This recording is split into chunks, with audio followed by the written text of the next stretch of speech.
a única, de verdade, parece até um pouco egoísmo da minha parte. A única coisa que eu pensava no momento era a minha família. Se a minha família aceitasse, era o que eu me importava. Se eu ia perder amigo na trajetória, não eram meus amigos porque não iam me aceitar do jeito que eu sou. Eu não dei bola pra nada depois. Mas mesmo assim, eu me sinto realmente uma pessoa de sorte. Os meus amigos continuaram os mesmos, não perdi nenhum, ganhei mais. A sociedade, pra mim, em Bento, por ser um bando, tipo, por ser gente mais velha e tudo mais, eu tive bastante visibilidade. Porque todo mundo comentava, foi a primeira pessoa que conseguiu, que fez a cirurgia, a primeira pessoa que conseguiu no cartório, a primeira pessoa que começou, não, a primeira pessoa que começou o tratamento hormonal é mentira, já tinha um que tinha começado o tratamento hormonal antes. Mas eu tive bastante visibilidade. Não tive um que outro episódio assim desnecessário, mas que relevei, mas não tanto também quanto muita gente vê falar. Eu me sinto realmente uma pessoa muito de sorte. Eu sou uma pessoa muito privilegiada nesse aspecto, né? A gente vive uma realidade no Brasil hoje onde esse se assumir ele é muito perigoso, né? Às vezes, porque tem pessoas que são mortas, pessoas que são agredidas, pessoas que são expulsas de casa. E eu sou muito privilegiada, porque desde o primeiro momento minha mãe ela é o exemplo de amor incondicional, porque desde o momento que eu me assumi, ela sempre deixou claro que ela me ama incondicionalmente, né? Ela nunca teve algum deslize, ela nunca teve... É claro que no início ela teve que aprender algumas coisas, né? Mas ela nunca deixou de querer evoluir.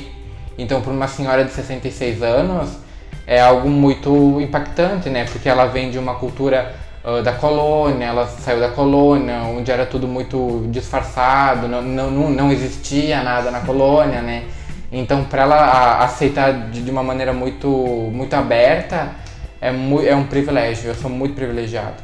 Meu pai também, o meu pai, essa questão de se assumir, ela é algo que é da cultura LGBT, né? Porque pessoas héteros não se assumem, então é algo da nossa cultura. Então é muito bonito, porque é algo que faz parte da nossa história. Só que eu não vejo necessidade em tu se assumir. Então eu tive esses dois parâmetros. Eu sempre fui uma pessoa muito de um equilíbrio, né? Então eu me assumi pra minha mãe, mas eu não me assumi pro meu pai.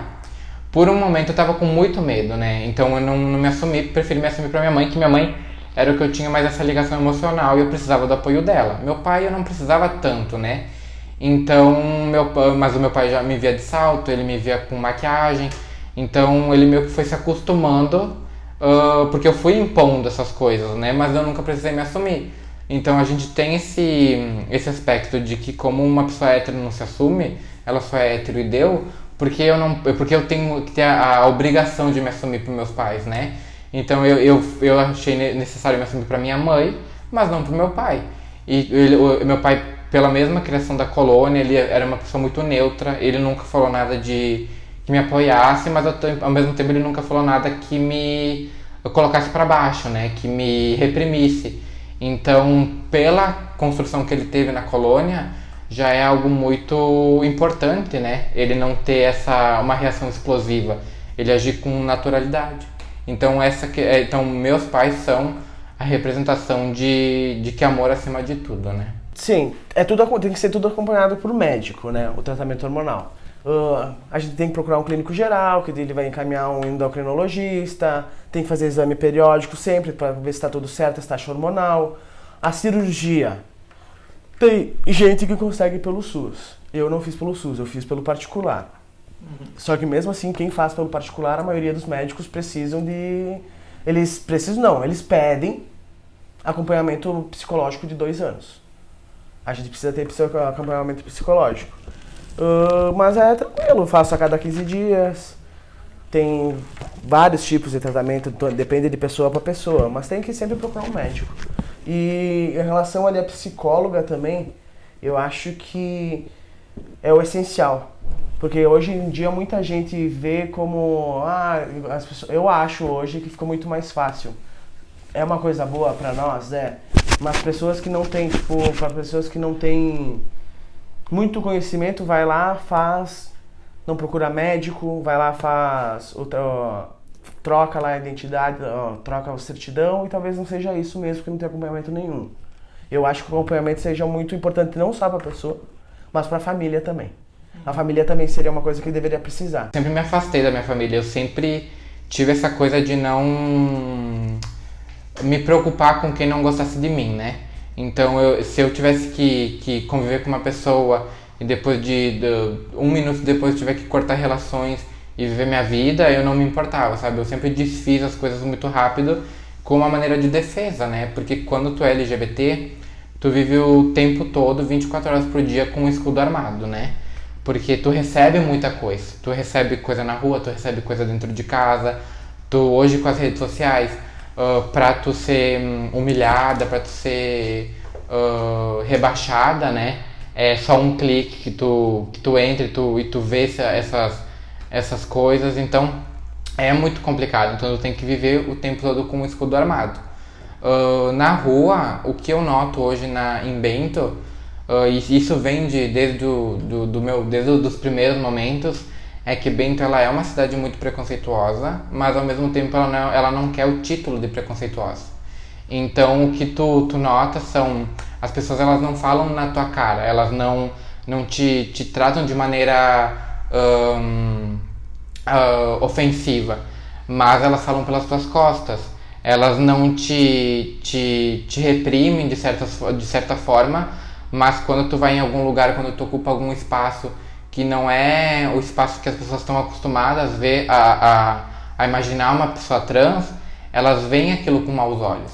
Então tu vai num restaurante, tu vai numa praça, tu vai fazer coisas do dia a dia, à luz do dia, as pessoas elas olham com mau olhar, né?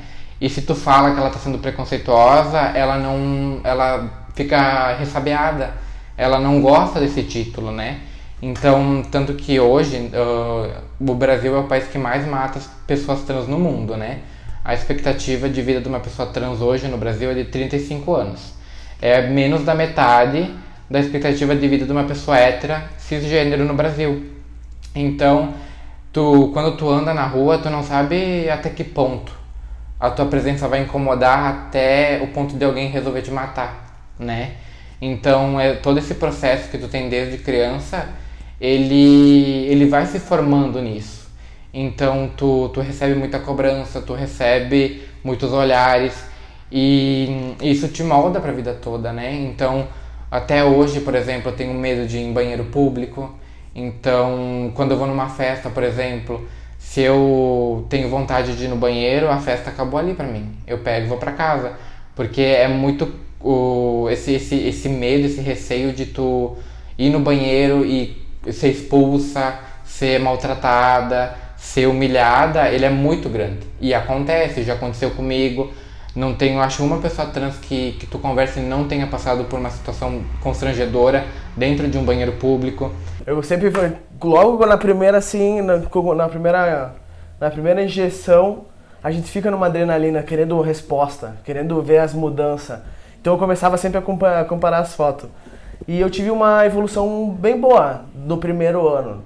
Realmente, assim, no primeiro ano eu mudei, mas do primeiro ano até agora, o terceiro, eu continuo a mesma coisa, não mudou muito. Mas a cirurgia, eu não tive medo. Não tive, era uma coisa que eu sabia que aquilo lá eu precisava. A cirurgia era o que eu mais precisava antes do tratamento hormonal.